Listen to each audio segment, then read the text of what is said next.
Alô, pessoal do segundo ano, tudo bem com vocês? Vamos lá, guerreiros.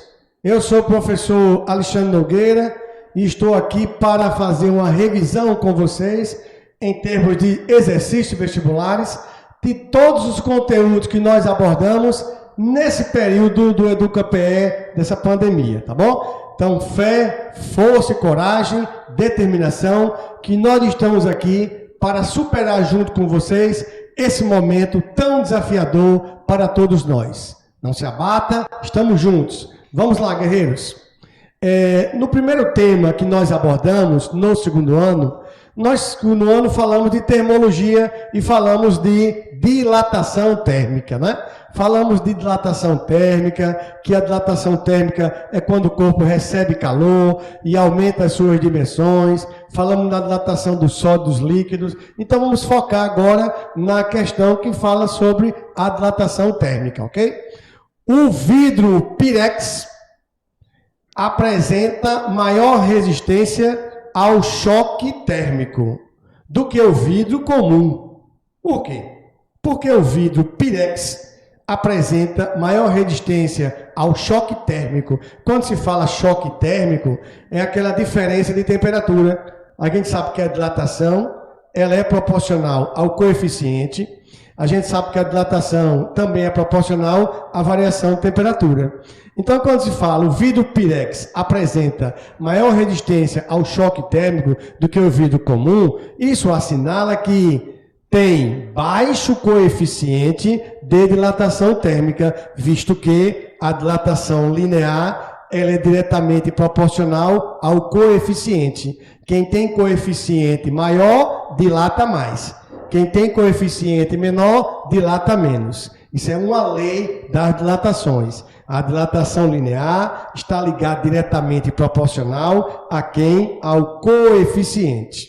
Bom, pessoal, vejamos na próxima questão que vamos falar também agora em calor sensível. Vamos recordar. Recordar é viver um amor duas vezes. Falamos da quantidade de calor. Quantidade de calor sensível que provoca variação de temperatura sem a mudança de fase. O calor sensível é isso, provoca mudança de temperatura. Uma questão referente a calor sensível. A temperatura de um corpo de 500 G, que representa 500 gramas, varia conforme ilustra o gráfico.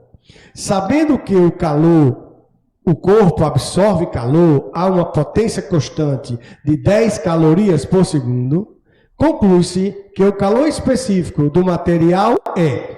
Vamos raciocinar e vamos pensar um pouco no calor sensível. Ele quer saber, digamos assim, o calor específico. Então, o calor específico nada mais é de que a razão entre a quantidade de calor pela massa e pela variação de temperatura. Gente, essa expressão é a expressão que fornece o calor específico. Esse C pequenininho é o calor específico, o Q é a quantidade de calor, M que representa a massa e delta teta é a variação de temperatura.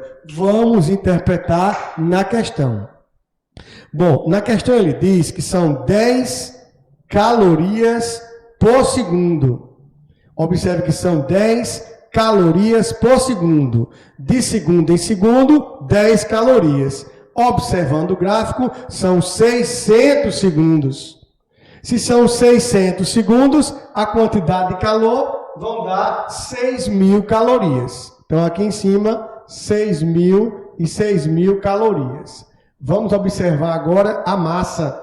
Ele diz que a massa da substância vale 500 G, que vale 500 gramas. Então, a massa, gente, 500 gramas, vezes delta teta, representa a variação de temperatura, que observando o gráfico, no gráfico diz que a temperatura variou de 10 graus Celsius até 30 graus Celsius. Então, de 10 graus Celsius até 30 graus Celsius, houve uma variação de 20. Vamos recapitular, povo. Quantidade de calor, 6.000. Por que 6.000, professor? Porque é 600 vezes 10. Massa, 500. Variação na temperatura. Vamos cortar os zeros. Ó, cortei 1, 2, 3. Ó. Cortei 1, 2, 3. Então, vamos ficar com a seguinte divisão, gente. É pegar... Simplifico também, ó. 6 por 2 vai dar 3 quintos. E 3 quintos é exatamente 0,6. Então, o calor específico é 0,6 calorias por grau Celsius, que equivale a 0,60 calorias por grau Celsius, marcando a letra C de coração. Atentem para isso. O calor específico, o calor sensível, é aquele que provoca variação de temperatura sem a mudança de fase. Todo calor sensível provoca isso. Que macete! Quantidade de calor sensível estudado por nós no assunto de calorimetria. Guerreiros, vamos para a próxima questão, que é a questão da Mackenzie, uma questão teórica de calorimetria. Em uma manhã de céu azul, um banhista na praia observa que a areia está muito quente e a água do mar está muito fria. À noite, esse mesmo banhista observa que a areia da praia está fria e a água do mar está morna. Isso é o que acontece no nosso cotidiano. O fenômeno observado deve-se ao fato de que, fisicamente? Então, fisicamente, ó, o calor específico da areia é menor do que o calor específico da água, visto que são substâncias diferentes e o calor específico é uma característica da substância.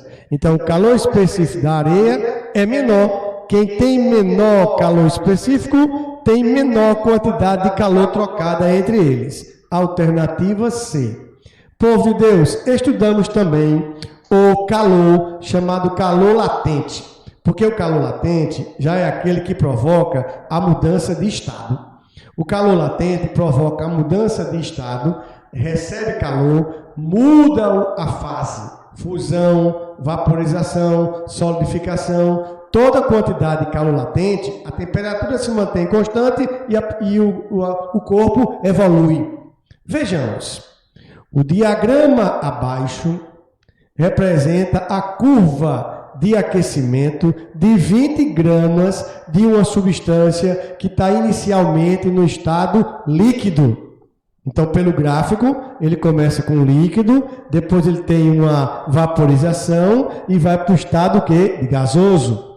Pode ver aí que tem um gráfico que você tem no eixo da abscissa a quantidade de calor dada em calorias e no eixo da ordenada θ, que é a temperatura dada em graus Celsius. Todo gráfico representa duas grandezas e nesse gráfico tu tens a temperatura em função do calor. Olha a pergunta, povo de Deus. O calor latente de vaporização da substância, o calor latente acontece na fase de transição do gráfico. Gente, ele quer saber o calor latente. Então, o calor latente, que é o L, é só pegar a quantidade de calor e tu vai dividir pela massa. Esse tema nós abordamos aqui no EducaPE no assunto de calorimetria. Então, o calor latente nada mais é do que a razão entre a quantidade de calor recebida ou cedida dividido pela massa. Bom, vamos observar no gráfico onde está a fase de transição. É onde está o platô no gráfico. O platô é onde o gráfico se mantém constante. Veja que ele se mantém constante de 200 calorias até 400 calorias. Entre 200 calorias e 400 calorias é a fase que acontece a transição. Gente, de 200 para 400, então a quantidade de calor foi 200. Muito bem, agora vamos observar qual foi o valor da massa que ele deu. Ele disse que o diagrama representa a curva de aquecimento de 20 gramas. São 20 gramas, então essa massa vale 20 gramas. Então a massa vale 20. Atente, ó, calor 200, a massa 20. Cortei 0 com 0, povo de Deus. Eu vou pegar 20 e a gente vai dividir por 2. E 20 por 2 vai dar exatamente 10 calorias por grama, que representa o calor latente de vaporização. O calor latente de vaporização porque é a transição da fase líquida para a fase de vapor. Atentem para o gráfico. Observem o gráfico. Tem duas grandezas aí, a temperatura e a quantidade de calor. Pelo gráfico, tem dois calores sensíveis, onde a temperatura está variando, e um calor latente. Como ele pediu a fase de platô, calor latente, nós pegamos 200 calorias, alternativa A de amor, que são 10 calorias por grama. Continuemos a nossa revisão, falando exatamente em calor sensível e calor latente. O gráfico abaixo indica o comportamento térmico de 10G, quer dizer, 10 gramas de uma substância que, ao receber calor de uma fonte, passa de maneira integral da fase sólida para a fase líquida. Observem o gráfico, temperatura em graus Celsius e o calor em calorias. Começa em 0 graus Celsius, recebe 300 calorias, a temperatura aumenta para 50 graus Celsius e se mantém constante. De 300 até 1000 calorias, o corpo está recebendo calor, mas a temperatura se mantém constante, é o platô. Então é nesse momento que tem um calor latente, porque o calor latente ele provoca a mudança de estado e a característica principal é a temperatura se manter constante. Vamos para a pergunta? O calor latente de fusão. Primeiro, por que é fusão? Porque a fusão é a passagem do sólido para o líquido. E ele falou que inicialmente está na fase sólida. Bom, o calor latente de fusão dessa substância gente, é o mesmo raciocínio. O mesmo. O calor latente, vamos chamar LF, ou chamar calor latente de fusão. Se é o calor latente de fusão, é a quantidade de calor dividido pela massa. Essa quantidade de calor nós vamos obter no gráfico. Atentem para o gráfico, a fase que é calor latente é de 300 a 1000. De 300 calorias até 1000 calorias, ei pessoal, de 300 para chegar em 1000, variou quanto? De 300 para chegar em 1000. Muito bem, 700 calorias. 700 calorias. E a massa da substância? A massa da substância, o enunciado sinalizou lá em cima que a massa vale 10G. Se ela vale 10G, ela vale 10 gramas. Então atente, ó. Calor, 700 calorias. Massa, 10 gramas. Divisão, numerador, denominador. Corta o 0, professor. Vai ficar 70 dividido por 1. Resposta, povo de Deus, 70 calorias por grama. Especificamente, calor latente de fusão. Gente, 70 assinala letra A de aprovado. Bom, povo de Deus, sétima questão, também com referência à calorimetria, interpretação da quantidade de calor latente e da quantidade de calor sensível, sabendo que tem dois tipos de calor. Existe o calor sensível, que provoca uma variação na temperatura, e existe o calor latente, que provoca a mudança de fase. Pensando nessas quantidades de calor, vejamos a próxima questão, meu povo. ao receber 250 cacau. Ao receber 250 cacau, ele está recebendo 250 quilocalorias. Uma amostra de determinada substância sofre completa vaporização. Quer dizer, recebeu essa quantidade de calor e ele mudou de fase. Sabendo que a amostra tem 1 quilo, então a massa vale 1 quilo, a pergunta: determine o calor latente de vaporização em calorias por grama, aonde 1 quilocaloria vale 1000 calorias e aonde 1 quilo vale 1000 gramas. Muito bem, ele pede o calor latente. Mais uma vez, o calor latente, que é o L de latente, nada mais é do que a razão, divisão da quantidade de calor dividido o povo de Deus pela massa. Atente, ó, L latente, Q quantidade de calor e M a massa. Vamos interpretar. Ao receber 250 quilocalorias, então o calor 250 mil, porque o prefixo quilo quer dizer 1000. Então aí, ó, 250 quilocalorias é 250 mil calorias. E a massa dele é de 1 quilo. Mas 1 quilo tem quantas gramas? 1 quilo corresponde a 1000 gramas. Pensa comigo. 250 mil dividido por 1000. Vamos logo cortar os 3 zero embaixo com 3 zero em cima. Então vai ficar 250 dividido por 1. Então, esse calor latente, abençoado, de vaporização, vai ser igual a 250 calorias por grama. Representa o latente de transição, o que provocou a transição. Ou seja, a alternativa B de bondade, 250 calorias. Porque o calor latente é aquele que provoca a mudança de estado físico, sem que ocorra variação na temperatura. Seguindo adiante os nossos estudos aqui no EducaPE, nós falamos na propagação do calor, nós falamos na condução, falamos na lei de Fourier, convecção e radiação. Bom, questão 8, meu povo. O mecanismo através do qual ocorre a perda de calor de um objeto e dependendo do meio no qual o objeto está inserido. No vácuo, podemos dizer que a perda de calor se dá, olha, no vácuo, quando estabelece o vácuo, é ausência de ar, ausência de matéria.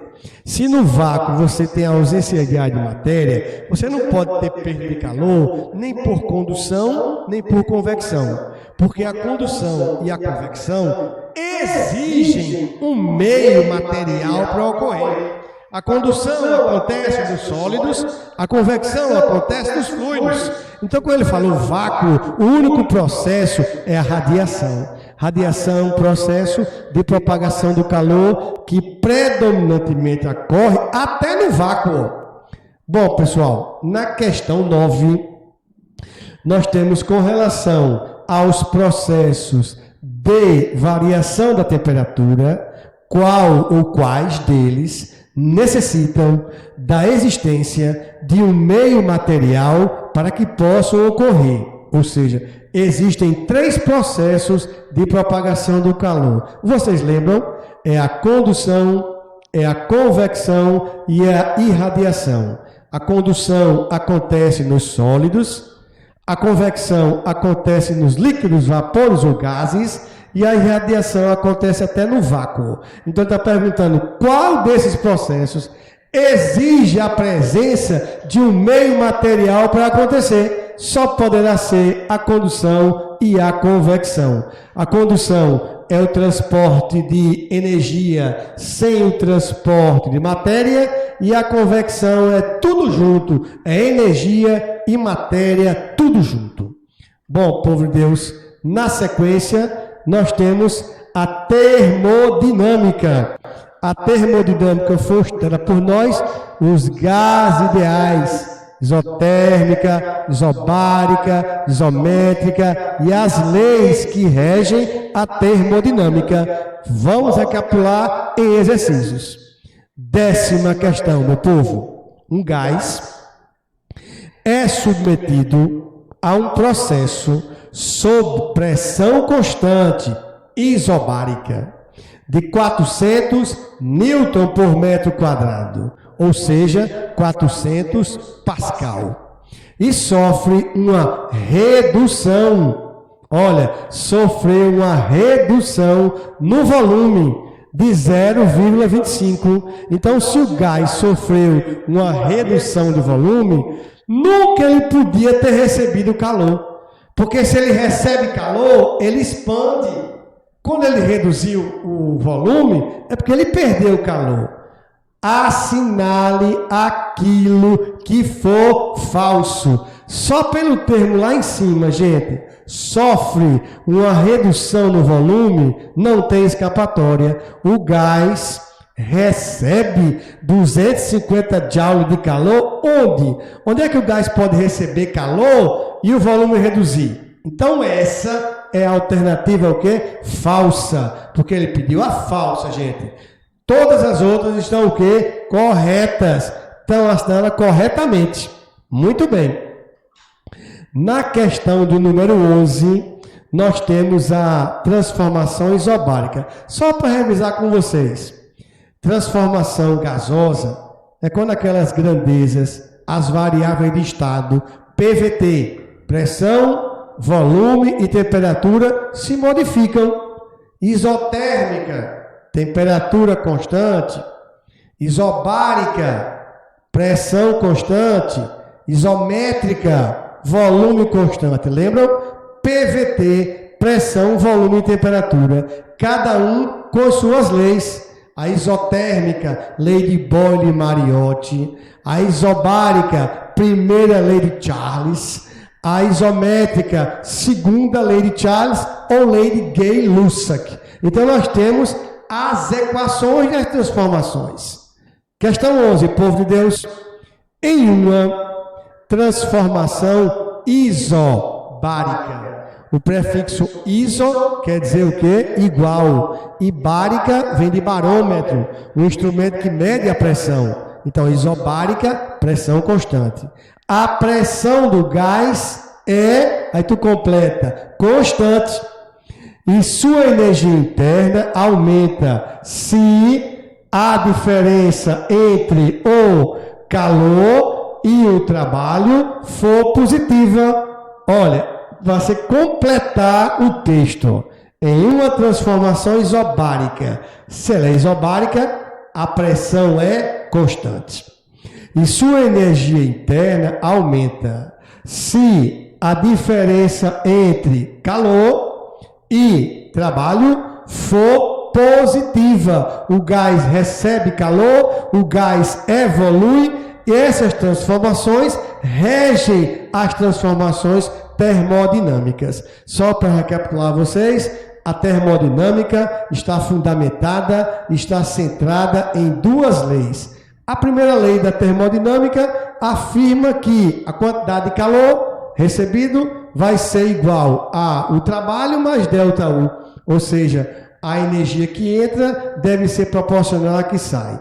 E a segunda lei da termodinâmica é que fala no ciclo, né? O ciclo perfeito da transformação de calor sendo isotérmico e isobárica. Pessoal, muito obrigado pela participação de todos. Fiquem com Deus e até a próxima, gente. Obrigado.